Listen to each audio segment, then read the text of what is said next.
Assalamualaikum warahmatullahi wabarakatuh. Bismillahirrahmanirrahim. Tabarakalladzi nazzalal furqana ala 'abdihi liyakuna lil 'alamina nadhira.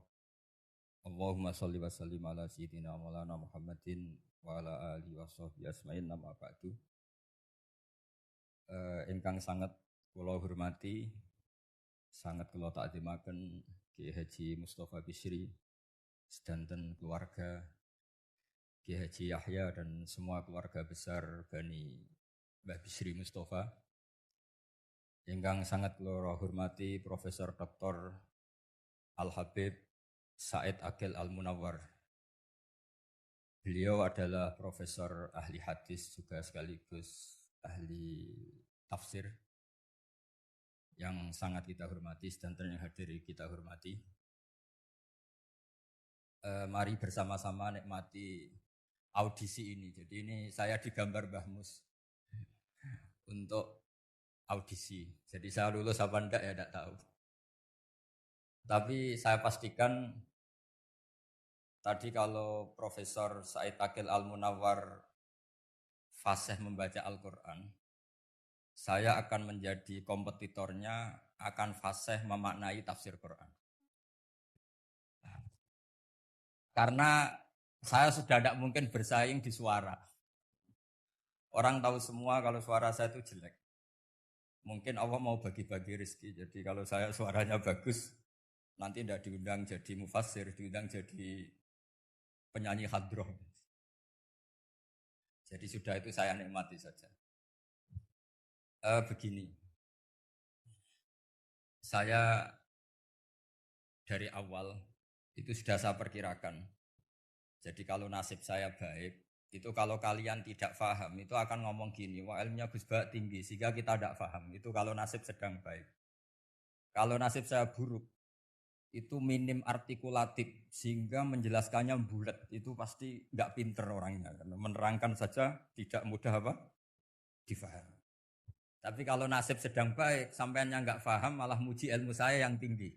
Padahal kadang nggak memahamkan, memang rumusnya itu salah, sehingga bulat. Tapi insya Allah nasib saya malam ini baik.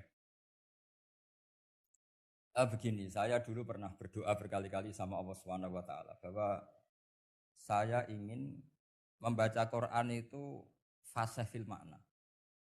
Fasih itu artinya jelas, runtutan logikanya jelas.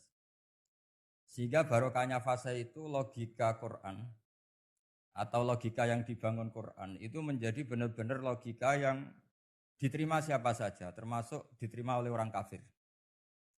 Kita tahu Umar itu masuk Islam sebelum mondok apa enggak pernah mondok? Sebelum mondok, enggak pernah beliau ngaji tafsir. Enggak pernah mondok. Tapi beliau dengar Quran itu paham. Karena logika yang diutarakan Quran itu logika sesuai fitrah salimah. Sesuai akal yang apa? Sehat. Saya di mana-mana cerita karena ini kebanggaan para mufassir. Ketika Jubair bin Mut'im bin Adi menceritakan bapaknya yaitu Mut'im bin Adi. Beliau adalah orang yang sangat pintar sekali sehingga didelegasikan oleh kafir Quraisy untuk jadi negosiator di Asro Badrin. Jadi perang Badar itu kan ada Asro Badrin, orang-orang kafir yang ditawar Islam. Kemudian orang ini diutus untuk jadi negosiator. Singkat cerita pas datang ke Madinah pas Rasulullah SAW baca surat Wattur wa kitabim mastur fi raqim mansur sampai ayat am khuliqu min ghairi syai'in am humul khaliqun sampai ayat am khalaqus samawati wal ard. Di ayat itu Allah menceritakan kalau Tuhan-Tuhan yang kamu anggap Tuhan itu sebagai Tuhan, misalnya Lata, Uzza, Manat, enggak apa-apa kata Allah. Tapi kata Allah saya minta bukti prestasi mereka apa kalau sebagai Tuhan itu. Apakah pernah ikut menciptakan langit bumi? Atau kalau enggak bisa menciptakan urun kata Allah. Urun semen sak-sak kata Allah. Sepenting urun. Sehingga logika lalu terbangun. Prestasinya apa? Tuhan-Tuhan yang kami tuhankan itu. Kata Allah, Qul ara'aytum ma tad'una min dunillah aruni madza khalaqu minal ardi am lahum syirkun fis samawati. Kalau mereka Tuhan tunjukkan prestasinya ke saya kata Allah. Apakah mereka terlibat dalam penciptaan langit dan bumi? Atau kalau nggak bisa menciptakan 100% kata Allah setidaknya urun. Ya tadi urun semen am lahum syirkun fis samawati. Syirkun maknanya urunan. Lalu ketuhanan berhala, Uzza dan sebagainya batal karena ayat ini. Orang kafir berpikir wah ini tidak Tuhan karena nggak punya prestasi apa-apa. Lalu mereka secara ekstrim malah berpikir ateisme, tidak mengakui adanya Tuhan. Kalau nggak diakui adanya Tuhan, berarti alam raya ini dimulai dari ketiadaan. Logikanya berarti begini, hadhil maujudat khalaqahal adam. Langit yang karuan wujud, bumi yang karuan wujud, hewan-hewan yang karuan wujud, matahari, rembulan, lautan semuanya wujud. Kemudian semua maujudat ini dirumuskan khalaqahal adam, diciptakan oleh ketiadaan. Pertanyaannya adalah ma huwal junun asyaddu min hada. Kegilaan apa yang lebih parah ketimbang ini? Karena sesuatu yang wujud dimulai dari sesuatu yang tidak wujud. Berarti sama dengan mengatakan hadhil maujudat khalaqahal adam. Semua yang enggak ada ini diciptakan oleh sesuatu yang enggak ada. Jadi semua yang ada diciptakan oleh sesuatu yang enggak ada. Maka Quran ketika ngendikan am khuliqu min ghairi syai'in. Apakah kalian semua atau mereka semua diciptakan min ghairi syai'in, min ghairi khaliqin maujudin. Saya ngecek di beberapa tafsir termasuk bukan kitab tafsir tapi maknanya sama seperti di Ihya. Masa alam raya seindah ini, seeksistensi ini, senyata ini kemudian diciptakan oleh sesuatu yang tidak ada. Mereka akhirnya mikir, ya harus diciptakan oleh sesuatu yang ada. Nah karena sesuatu yang ada ini posisi pencipta, maka harus berstatus super. Nah super ini oleh ulama dibahasakan wajibil wujud. Maka zat yang menciptakan ini namanya zat sing wajibil wujud. Lalu wajibil wujud ini oleh Islam disebut Allah Subhanahu wa ta'ala. Kayak apa fasihnya Quran bikin logika? Atau orang yang jadi Tuhan itu yang mengklaim sebagai Tuhan? Itu juga mungkin, yang penting mewujud. Siapa itu? Fir'aun. Fir'aun itu mengaku sebagai Tuhan. Dia sudah sah dari segi dia wujud. Namanya orang wujud punya eksistensi, mungkin berkreasi. Saya ulang lagi, namanya orang wujud punya eksistensi tentu mungkin berkreasi. Tapi pertanyaannya begini, ketika Musa tanya, pertama ditanya Musa, lalu kamu kalau menyembah selain saya, nyembah siapa? Kata Musa, Rabbul Alamin. Siapa Rabbul Alamin? Rabbus samawati wal ardi, yang menuhani langit bumi. Terus kata Fir'aun, tidak jawab, manggil Haman. Haman, kamu kan arsitektur, coba ibnili sorhal ali abluhul asbab. Ya Haman ibnili sorhal ali abluhul asbab. Bangunkan sebuah piramida yang tinggi, la'ali attali'u ila ilahi Musa. Saya ingin melihat Tuhannya Musa. Lalu kemungkinan Tuhan di bumi, kata Fir'aun, ma'alim tulakum min ilahin ghairi. Kemana-mana saya melihat yang jadi Tuhan saya.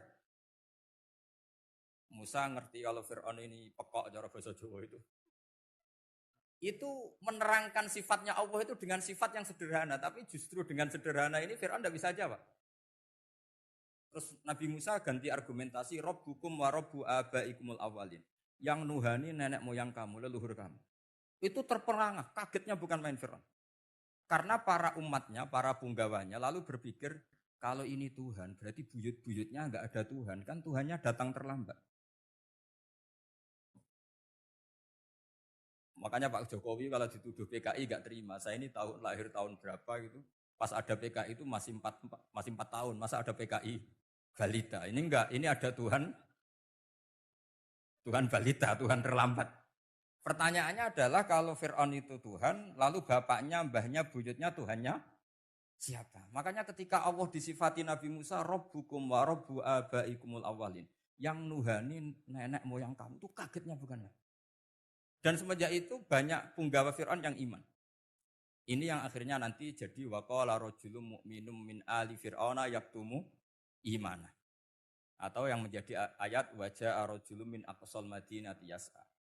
Kenapa mereka menjadi iman? Karena logika Fir'aun Tuhan itu gugur, runtuh. Bisori khil hujjah, dengan logika yang sangat transparan. Jadi ini perlu belajar tauhid. Jadi kalau sampean sudah kalah suara, jangan kalah logika.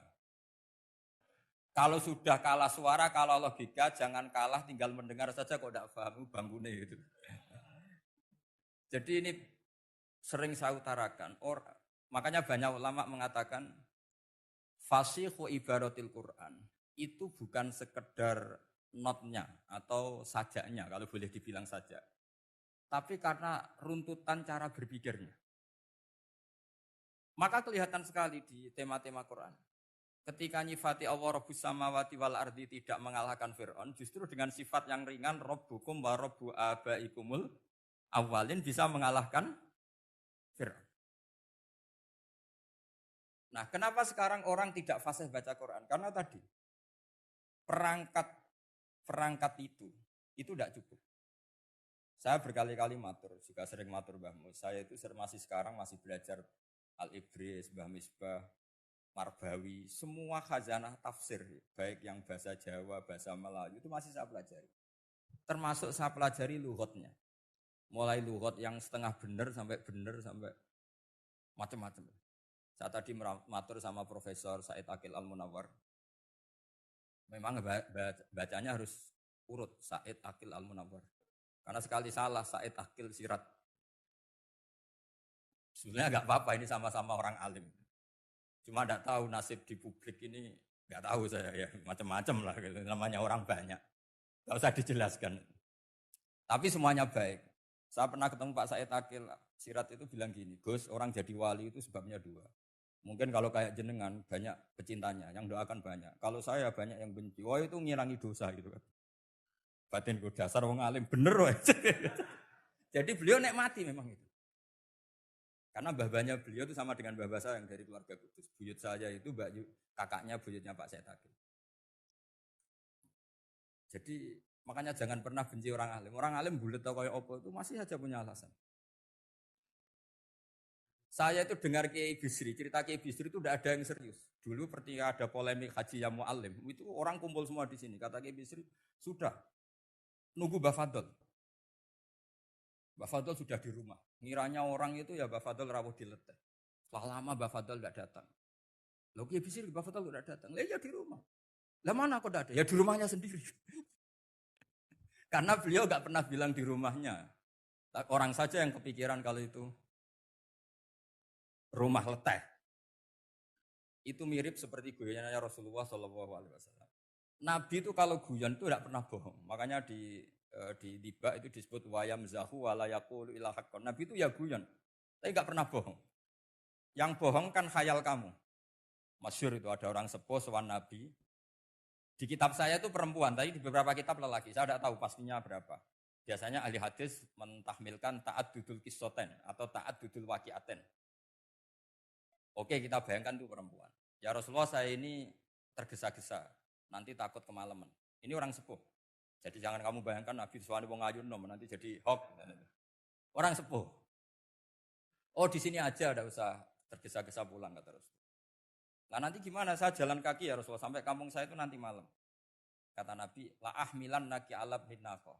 Santai saja nanti tak pinjemin anaknya unta. Kata perempuan tadi, ma fa'altu bibni nako. Apa yang bisa saya lakukan dengan anaknya unta? Sudah tenang saja kata Nabi. Setelah mau pulang, disiapkan unta ya unta tua, unta layak dinaikin. Ya Rasulullah ini kok unta tua, katanya anaknya unta. Nabi dengan santai, oh masih tua ya anak unta kata. Jadi itu menafsirkan anaknya unta cilik itu kan pikirannya kamu kan. Sebetulnya anak unta itu ya tua pun anak unta. Maka saya itu yang termasuk bangga. Nasib saya nanti insya Allah kayak Gus Mus, kayak Gus Dur. Sampai tua dipanggil Gus. Tapi saya niatnya lebih buruk. Supaya nanti kalau saya salah pantas ngijek Gus. Tapi dalam kompetisi kadang Gus itu kalah. Itu dulu di Pondok Sarang itu kalau ke WC itu antri. Itu yang di WC didodok. Supaya cepat keluar. Ayo cepat keluar, saya Gus. Dikira teror Gus itu yang di WC menjadi takut. Yang dalam WC gak kalah. Saya malah kiai. Sehingga, jadi memang kacau. Kalau sudah logika itu kacau. Tapi di Ihya kitab yang populer dikaji di pesantren, itu ada babnya. Qadiyat itu pengarang tentang betapa wajibnya takdim sama Rasulullah. Tapi punya bab mizahun Nabi, guyonan-guyonannya Kanjeng. Cuma Nabi seninya tadi, wala yaqulu illa haqqan. Meskipun guyon itu enggak pernah bohong, itu butuh seni itu. Bohong apa guyon tapi tidak pernah bohong. Tapi umatnya ada saja yang pernah niru, ya termasuk Ki Bisri tadi. Sudah nunggu Mbah Fadl, sudah di dalam. Ketika ditunggu ternyata ya dalamnya Mbah Fadl sendiri, bukan di dalam apa? Leteh. Ada seorang raja yang gemar kawin karena orang Arab gemar kawin. Itu setiap ada perempuan cantik ingin dinikah. Nikah itu masih baik, jadi sama ndak usah anti. Soal kamu dengki sama orang poligami itu ya hasut gitu. Yang layak biar poligami, asal ada yang mau dan siap-siap ada tambah satu, hilang satu. Biasanya kan gitu. Singkat cerita dia itu cinta sama seorang perempuan. Nah perempuan itu ditanya-tanyakan sama pemuda situ ajudan dia. Gimana saya boleh nikahi itu? Jawabannya tadi kaifatang kihuha wa qad ra'aitu qabbalaha rajulun. Kok kamu nikahi gimana? Saya pernah melihat dia itu dicium seorang lelaki. Kamu itu seorang raja, masa nikahi perempuan yang pernah dicium seorang lelaki? Wah itu miso-miso raja. Udah enggak. Saya ini raja muslim soleh, masa nikahi orang yang pernah dicium lelaki? Suatu saat si pemuda ini menikahi perempuan itu. Mangkelnya bukan main, karena dia saingan sama raja, gak mungkin menang. Satu-satunya menang itu bikin hoax tadi itu. Ini cerita ini di Ithaf, di sarahnya Ihya. Kamu kira di ini di cerita Alfu Yaumin Walailatnya Abu Nawas, enggak, ini cerita di Ithaf. Kitab yang sangat sakral, karena sarahnya apa? Ihya. Setelah nikah, maki-maki raja. Orang tidak punya harga diri, perempuan pernah dicium orang kok dinikahi. Tadri mandalikar rojul, kamu tahu siapa lelaki itu? Gua abuha, itu bapaknya. Oh terajan wasem, enggak ngerti gitu. Jadi apa? Kiai-kiai dulu itu rileks. Sehingga saya datang ke sini ketika diminta sama Mbak Mus. Sebenarnya enggak diminta, diperintahkan. Karena pasti pakai agak-agak otoriter gitu. Karena di atas kita, jauh di atas kita. Mbah Mun guru saya aja manggil beliau Lek. Karena kita tahu Mbah Mus punya ibu, ibunya itu binti Khalil Harun. Mbah Khalil itu, saya punya manakibnya banyak tentang Mbah Khalil Harun. Jadi beliau itu adiknya Umar Harun. Mbah Umar Harun itu dulu alim-alimnya Ki Sarang, setelah Mbah Ghazali itu Mbah Umar Harun. Termasuk Mbah Khalil Harun yang ngaji sama kakaknya Umar Harun. Setelah beliau alim alama, singkat cerita setelah menyelesaikan pendidikan, pindah ke Kasingan itu dibawain santri oleh kakaknya, namanya Umar Harun. Nah Mbah Harun itu punya istri namanya Mbah Sinto, itu saudaranya Mbah Ghazali. Makanya Mbah Mun manggil Mbah Mus itu Lek, karena Mbah Mun ke Mbah Ghazali itu Mbah Mun, Nyai Mahmudah, binti Ahmad.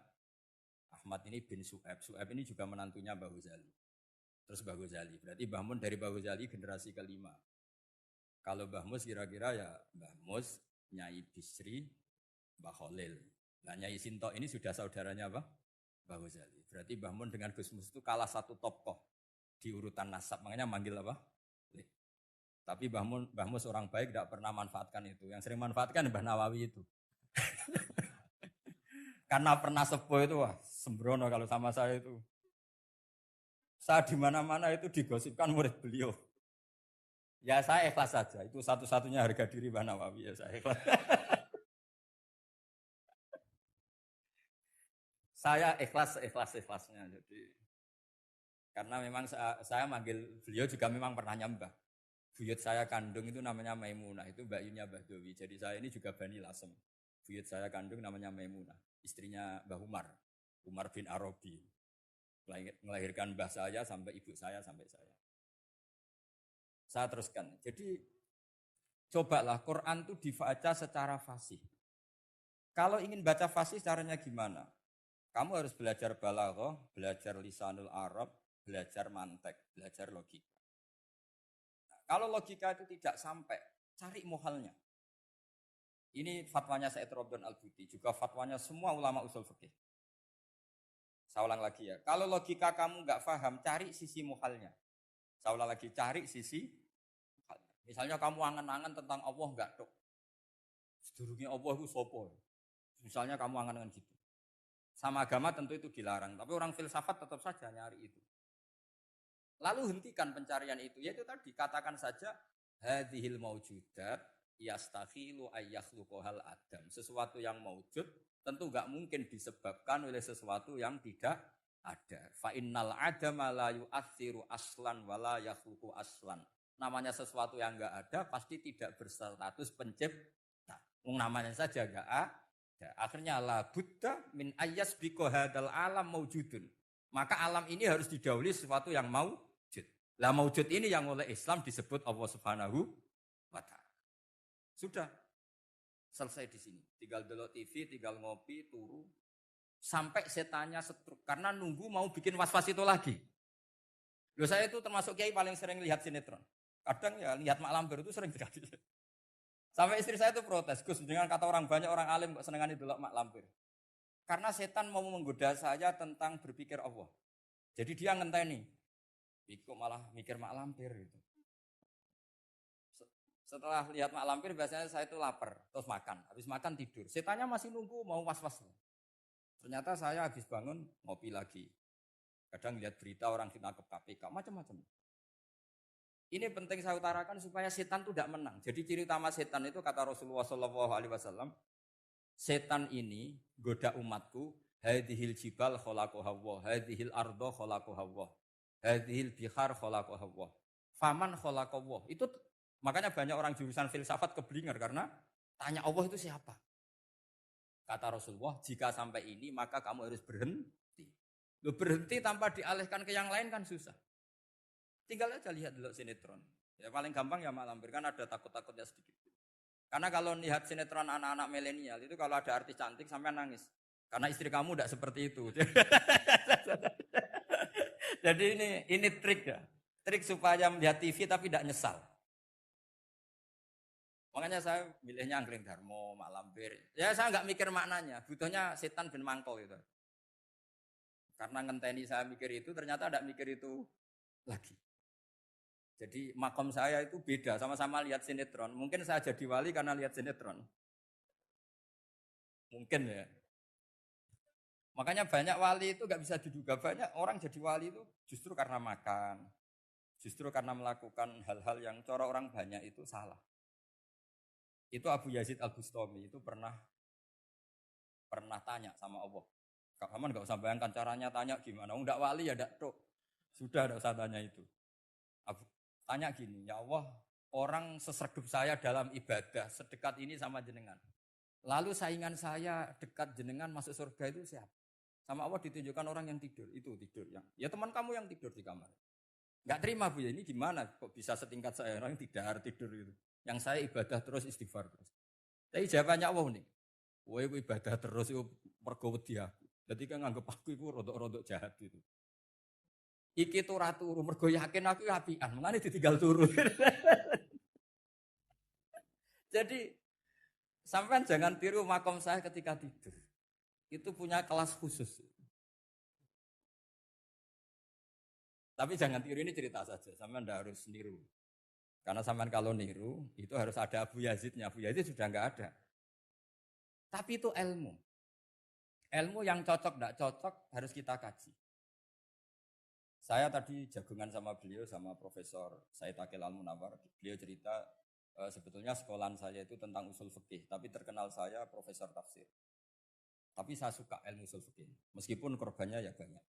Biasanya orang jadi liberal gara-gara ya usul fikih. Sebenarnya nggak perlu dipikir lah itu macam-macam. Begini, dalam usul fikih yang mainstream itu kan ada hukum wajib, haram, ya makruh, terus macam-macam lah. Termasuk ada mubah. Mubah itu boleh dilakukan, boleh ditinggalkan. Dalam ilmu usul fikih sebetulnya definisi mubah boleh dilakukan, boleh ditinggalkan itu salah.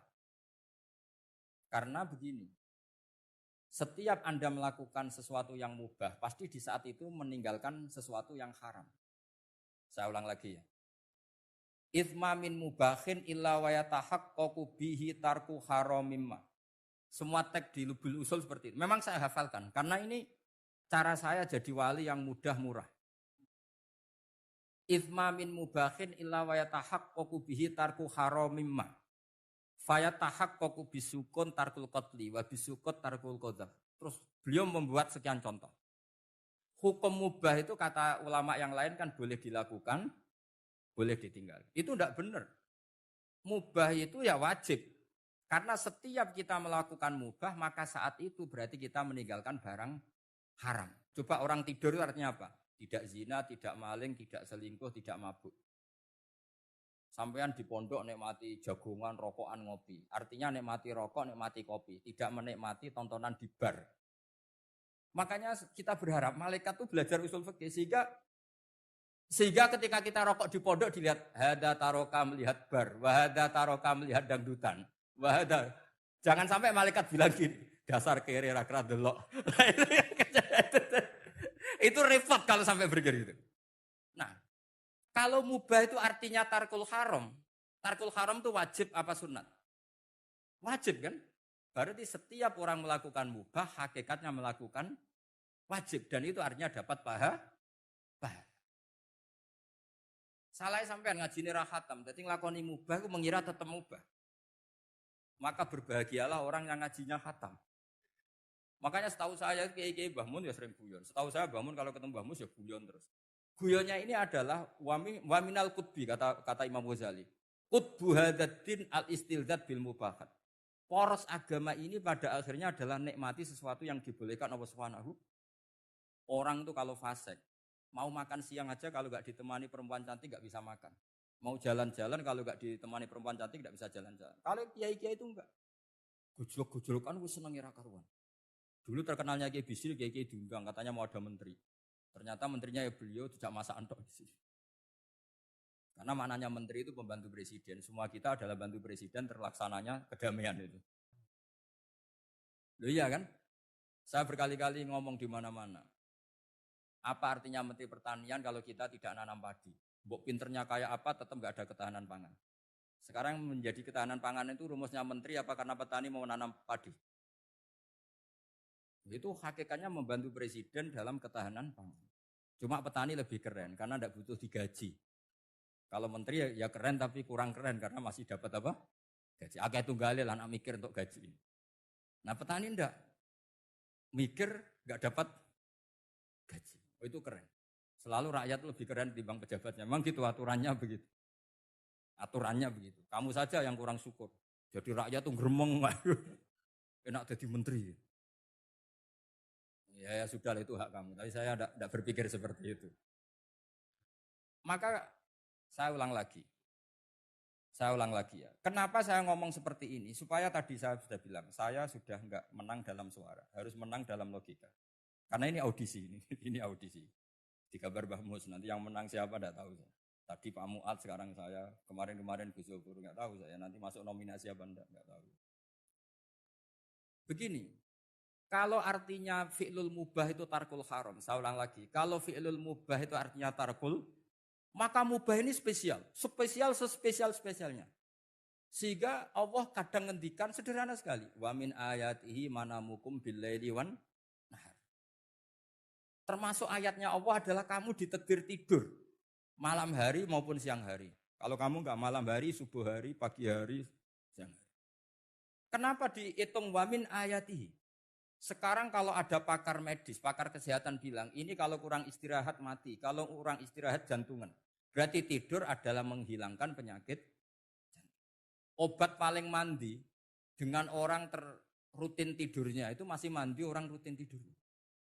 Kamu beli obat harganya 1 miliar, tapi gak pernah tidur 3 hari, tetap taqabbalallahu minna minkum taqabbal ya karim.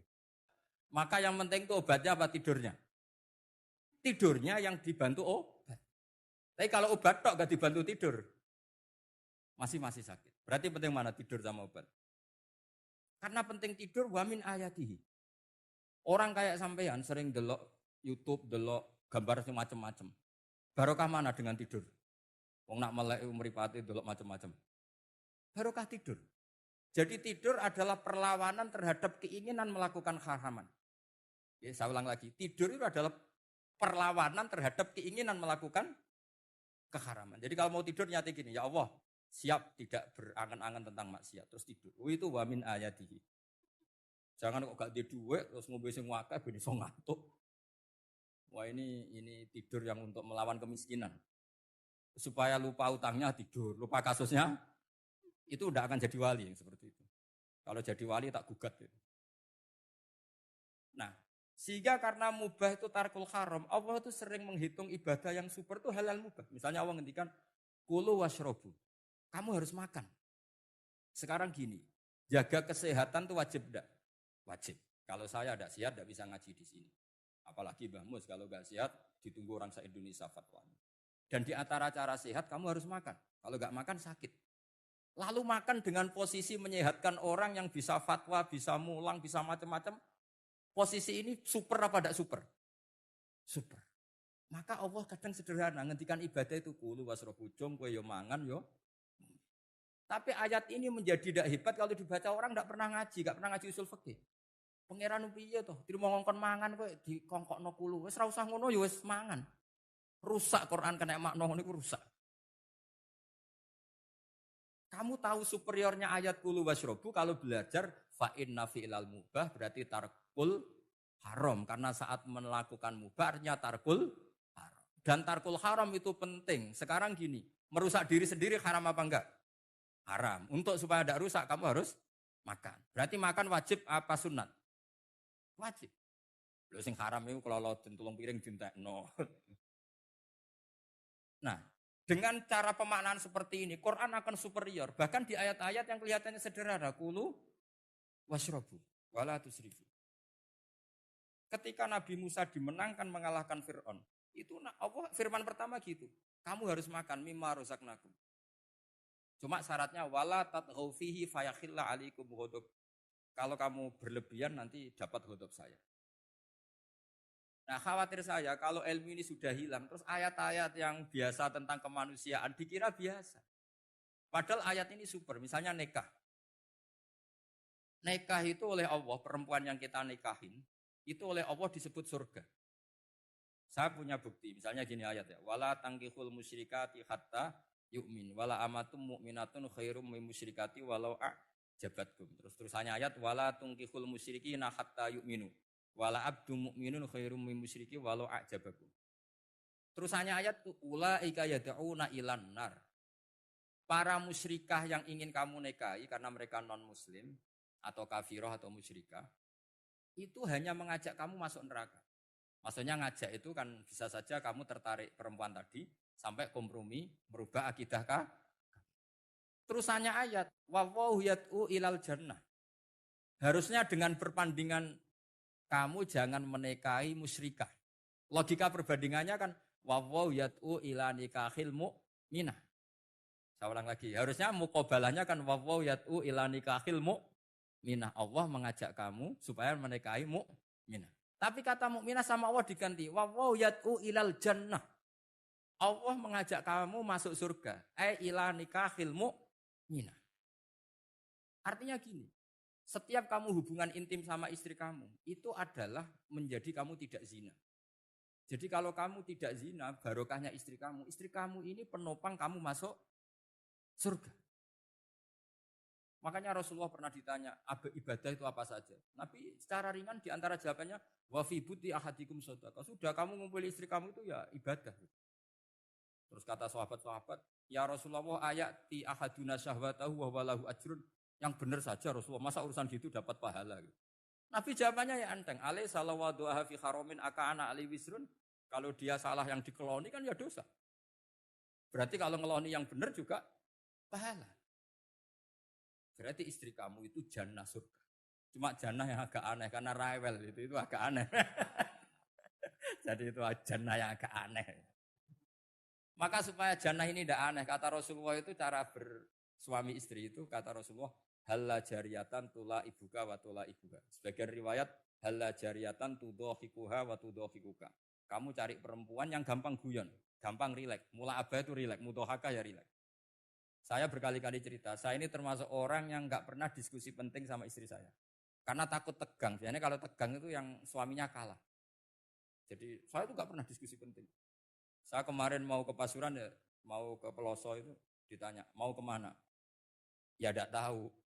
Terus pulangnya kapan? Ya enggak tahu. Wong kok rohan. Ya saya senang saja. Enggak roh itu artinya kan bodoh. Orang bodoh itu enggak mukallaf. Artinya enggak dosa kata saya. Jadi saya ngambil hikmahnya saja. Karena takut. Ditakoi kok jawabannya ora jelas.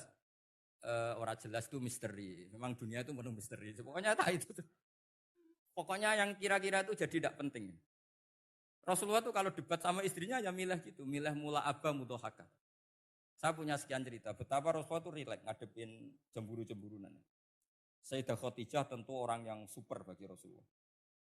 Sampai ketika adiknya Sayyidah Khadijah, kalau nggak salah namanya itu Halah itu.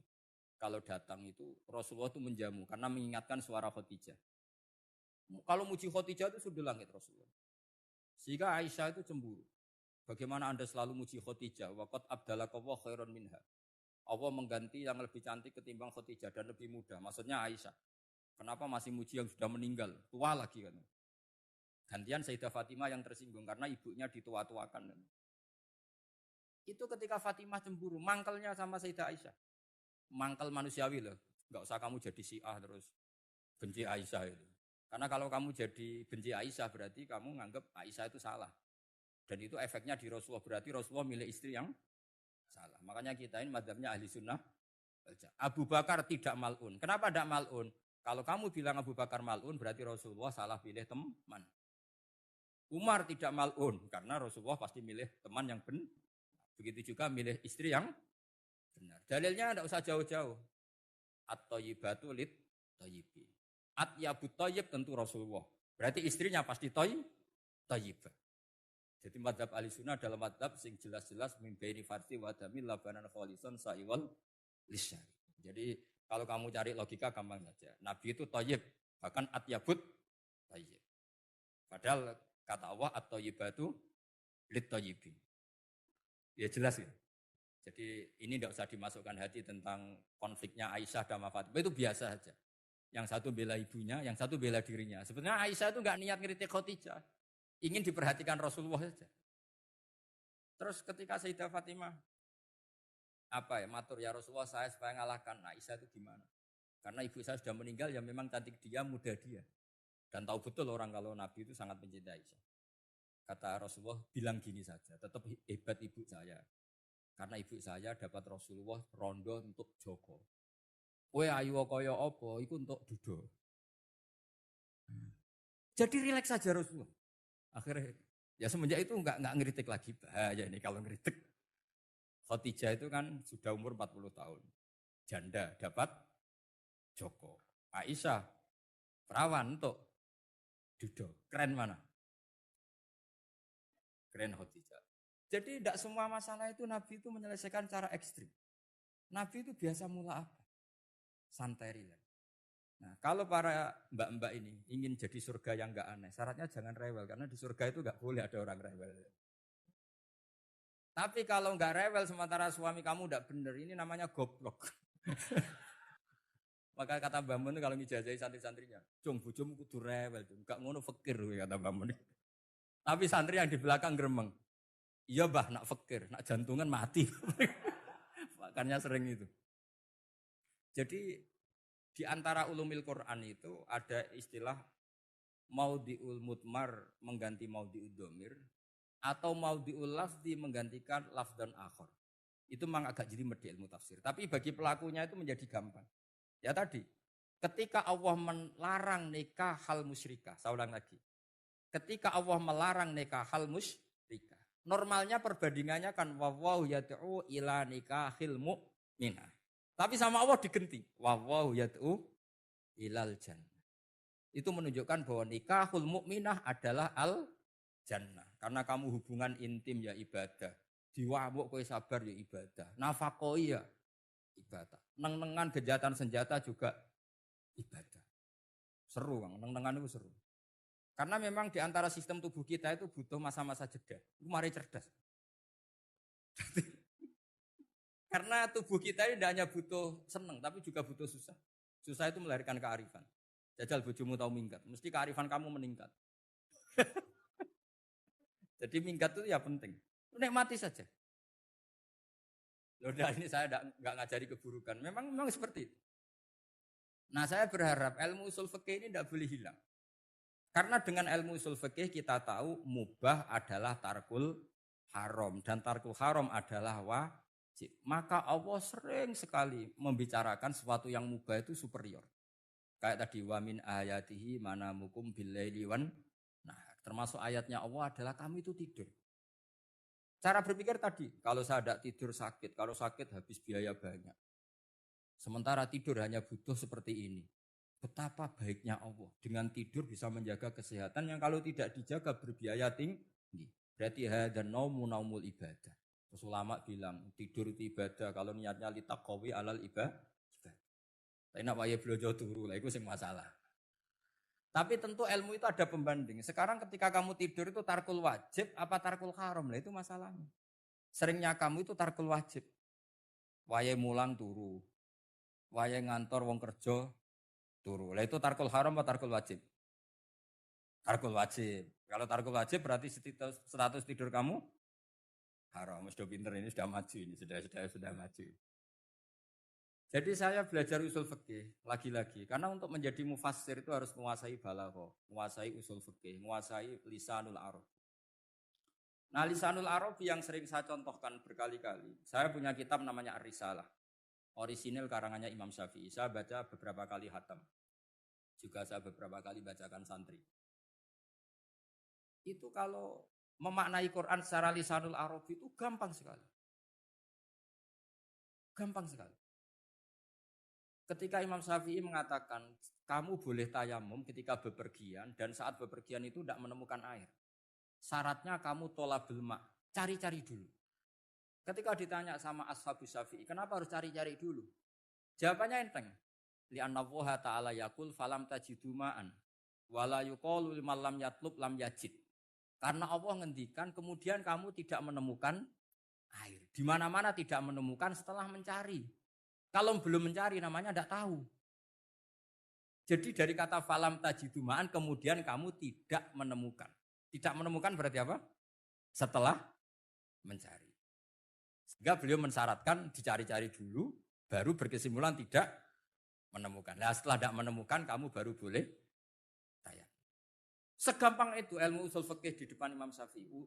Ulumul Quran dianalisis dengan usul fikih. Ketika ditanya, kenapa Anda mensyaratkan nikah itu pakai wali? Ayatnya apa? Kalau hadisnya jelas, la nikaha illa biwaliyin mursidin. Ayatnya apa? Imam Syafi'i secara enteng baca ayat fala ta'duluhunna ayyankihna azwajahunna idza taradhu bainahum bil ma'ruf.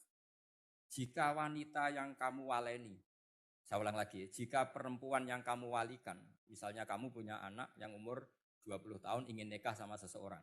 Sing seseorang ini layak. Ya misalnya kiai ya apal alfiyah. Tadi kata Mbah Mus itu muridnya Mbah Khalil itu alfiyah diwolak-walik apa? Saking seringnya belajar alfiyah kata beliau sampai santri apal alfiyah wolak-walik tapi raro carane jamak kosor.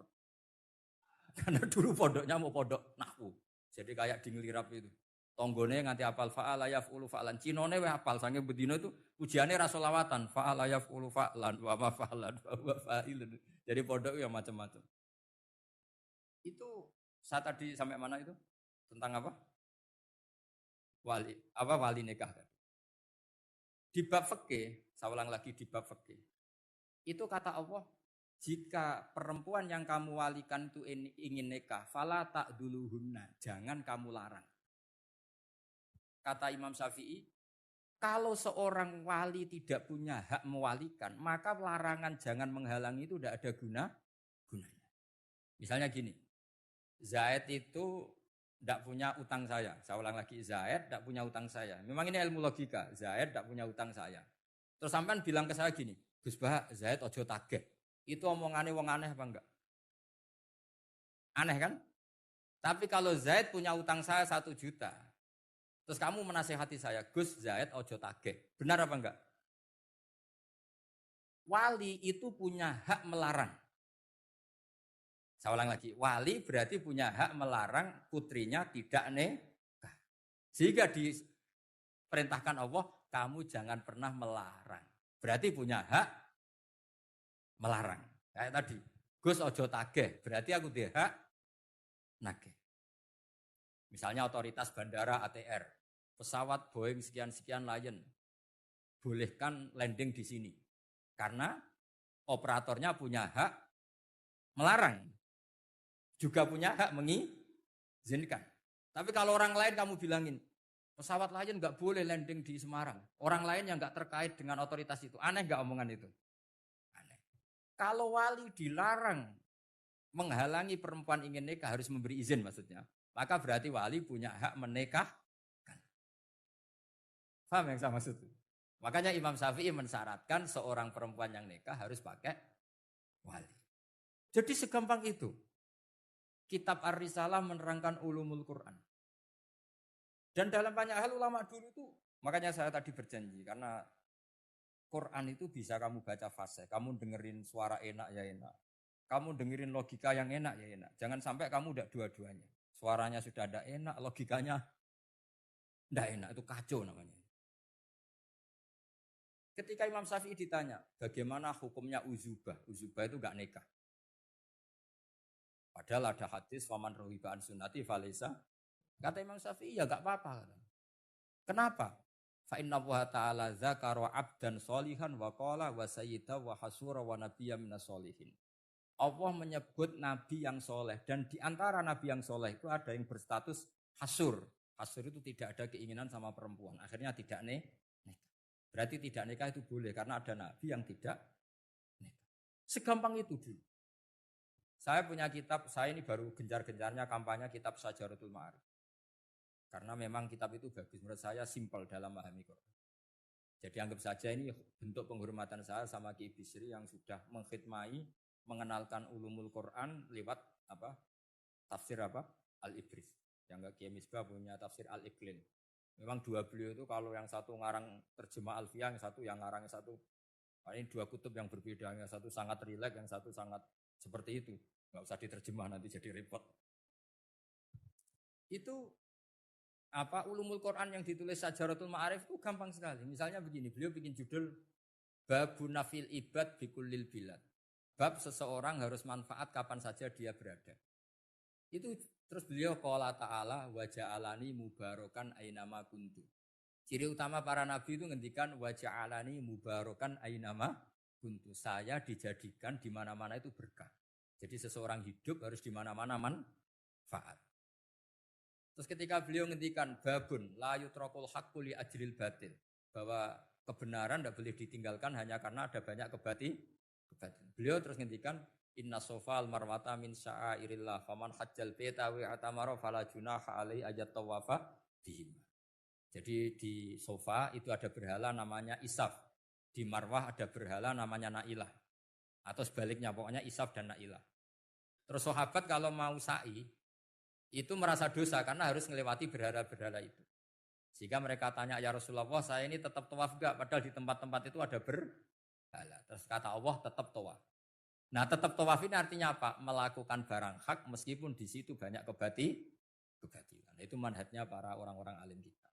Mbah Mun, Mbah Mus itu ya berkawan sama orang yang macam-macam. Kamu enggak usah ngeritik. Itu fikihnya sudah kelas tinggi. Fikihnya tuh la yutrakul haqqu li ajlil batil. Saya di mana-mana cerita. Saya punya kitab namanya Khilyatul Auliya wa Tabaqatul Asfiya. Itu syarat kamu kalau daftar wali harus punya kitab itu. Khilyatul Auliya wa Tabaqatul Asfiya. Itu karangannya Abu Nu'aim Al-Asfihani. Kitab itu yang jadi indukan Ihya ketika menyebut manaqibul akhyar. Kita tahu Ihya kalau bab tasawuf mengikuti Kutil Qulub yang dikalang Abu Thalib Al-Makdi. Kalau fikih tentu beliau mengikuti Imam Haromen gurunya, yaitu kitab Nihayatul Matlab fi Dirayatil Madhab. Kalau manaqibul akhyar beliau mengikuti kitab Khilyatul. Dan ngikuti itu penting kalau dalam tradisi kiai. Enggak boleh seorang kiai kok mikir sendiri. Namanya mustakil. Kalau mustakil itu mubtadi', bikin tatanan baru dalam agama. Justru ulama itu harus niru sebelumnya karena sanad itu harus musalsal. Enggak boleh. Imam Syafi'i bilang haram terus kamu bilang halal. Terus murid kamu bilang makruh. Terus muridnya kamu, ya pokoknya khilaful aula. Enggak boleh gaya-gayanan gitu. Kalau di kampus plagiat itu dilarang, kalau di pondok itu wajib. Makanya banyak kalau tes itu ngerpek. Karena belajar itu tanpa batas katanya. Lu kok ngerpek? Mboten ya, jadi belajar kapan saja. Jadi mboten ngerpek, mutolaah pas tes. Kacau tuh santri itu. Mutolaah tapi pas apa? Tes. Itu dalam kitab Khilyatul Awliya diterangkan. Uniknya rawinya itu siapa? Sufyan bin Uyainah, orang yang sangat khusyuk. Gurunya Imam Syafi'i. Kita tahu Imam Syafi'i punya guru zaman di Mekah itu namanya Muslim bin Khalid Az-Zanji. Dalam hadis ngikuti Sufyan As-Sawri sama Ibnu Uyainah.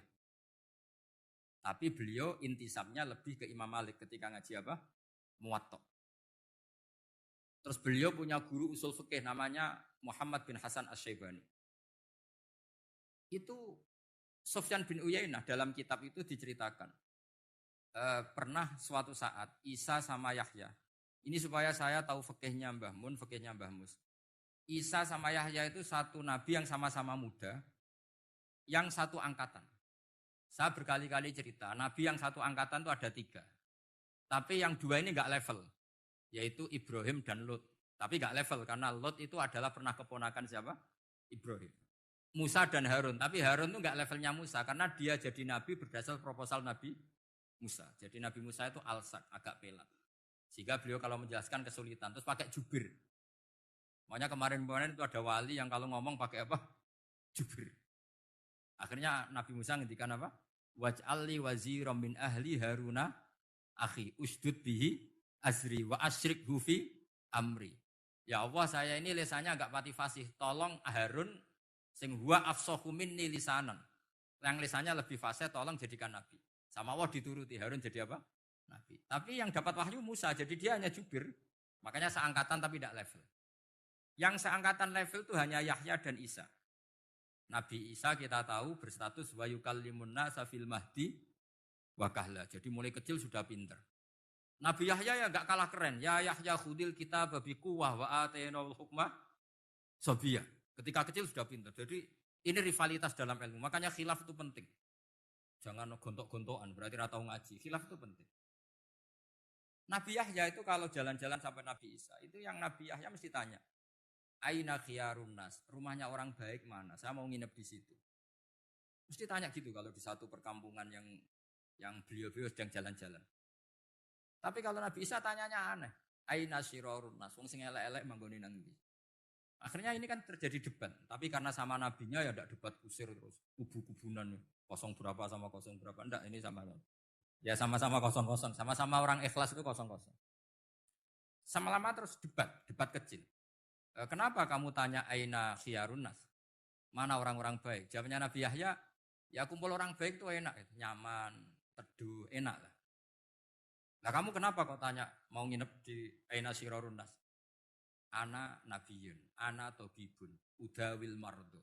Saya ini dokter, nabi itu dokter. Di mana-mana dokter menunjukkan yang sakit. Kalau Anda peneliti penyakit, cari daerah yang banyak endemik penyakit apa yang daerah sehat?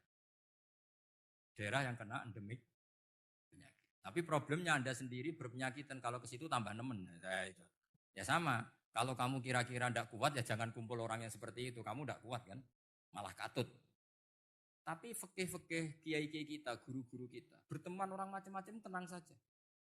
Karena mereka kekuatan kesalehannya sudah absolut, sudah kuat sekali. Ya tentu bi'aunillah wa bitaufiqih. Sehingga kamu tidak usah meki para guru-guru kita. Saya pernah didhawuhi Mbah Mun. Ya Jong, ya aku wis ketemu Megawati. Piye-piye Indonesia kudu damai. Engko nak tukaran yo repot. Jane yo piye, aku yo kiai. Artinya beliau harus ketemu karena untuk supaya Indonesia itu damai. Beliau anggap saja makili religius, Bu Mega makili apa?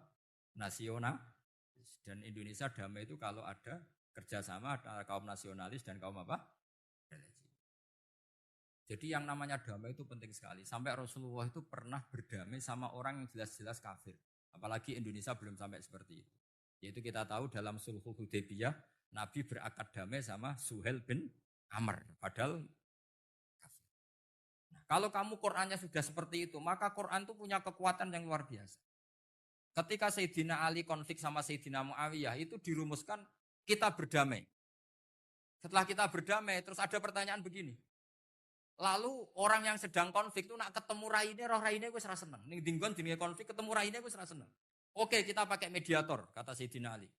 Akhirnya Sayyidina Ali pakai mediator, Muawiyah pakai mediator. Terus orang Khawarij bilang, dalilnya apa mediator itu? Enggak ada Qur'annya. Itu orang Khawarij. Sama nggak usah tanya kalau orang sekarang yang apa Gus? Wah itu mari fitnah, itu provokator berarti tanya gitu. Singkat cerita terus Sayyidina Ali itu agak marah karena beliau terbentuk oleh Quran. Itu spontan Sayyidina Ali baca ayat wa in khiftum shiqaqa bainihima fab'atsu hakamam min ahli wa hakamam min ahliya. Jika suami istri menghadapi konflik, di mana-mana konflik roh raine kan gak seneng. Maka yang keluarga lelaki kirim mediator, yang keluarga perempuan kirim terus dari Sayyidina Ali. Wa ummatu Muhammad a'dhamu min amri rajulin wa imra'atin. Umatnya Muhammad lebih serius ketimbang urusan lelaki dan perempuan. Wong suami istri saja kalau konflik butuh mediator, apalagi hadhil segampang itu mereka istidlal. Jadi mediator dalilnya mana ya? Dalilnya wa in khiftum shiqaqa bainihima fab'atsu hakamam min ahli wa hakamam min ahli. Dulu Quran itu seperti itu. Nah sekarang problemnya Quran itu tidak dikaji seperti itu sehingga fasihul ibarat atau fasihul akli atau balaghatut ta'aqqul itu enggak ada. Makanya saya ini pengagum kitab Ibnu Hajar Al-Asqalani yang nyarai Bukhari. Kata Ibnu Hajar Al-Asqalani termasuk mukjizatnya Quran adalah al-iltizat al-aqli. Akal itu menjadi nyaman. Itu uniknya yang dicontohkan seperti ngaji saya malam ini. Misalnya Allah ngendikan am khuliqu min ghairi syai'in. Yang namanya maujudat tentu diciptakan sesuatu yang maujud. Karena akal akan tersiksa ketika dicekoki gini. Hadhil maujudat khalaqahal adam. Tersiksa enggak akal kamu sebagai orang waras dicekoki pikiran hadhil maujudat khalaqahal adam. Ini maujudat disebabkan oleh ketiadaan. Mesti kowe ra iso turu. Barang rono kok iso gawe iku piye? Nah ini yang dimaksud dalam ilmu tasawuf ala bi dzikrillah tatmainnul qulub. Jadi cara tenangnya hati itu macam-macam. Nak wong toreko ya wong kon wiridan. Nak koyo kula rada ahli akal, wis meneng. Alhamdulillah di pangeran sing wujud. Berarti hadil maujudat khalaqahal maujud. Berhubung maujud ini pencipta berstatus super. Super itu dalam agama disebut wajibul wujud atau musabbibul asbab atau kausa primamboh lah sauni-uni. Sing penting itu ora hadil maujudat khalaqahal adam. Makanya kata beliau Nabi itu bukan sekedar jamal suratan, ganteng secara perawakan, secara fisik enggak. Tapi juga Nabi punya jamalul akal. Akalnya itu nyaman. Yaitu kita disuruh iman dengan sesuatu yang memang kita nyaman. Seperti kita disuruh iman bahwa alam ini diciptakan oleh Allah. Oleh al-mawjud yang super. Kan terus nyaman. Coba kalau kamu diajarin Islam, alam ini yakini yang menciptakan adalah ketiadaan. Oh, kamu kuliah sampai profesor, sampai dokter pusing. Ini ajaran apa? Sesuatu yang tidak ada, menyebabkan sesuatu yang... Nah, itu namanya termasuk ajaran ini indah karena ada al-iltizat al-akli. Kenyamanan apa? Berpikir. Karena terusnya. Ya saya kira demikian ini audisinya selesai. Assalamualaikum warahmatullahi wabarakatuh.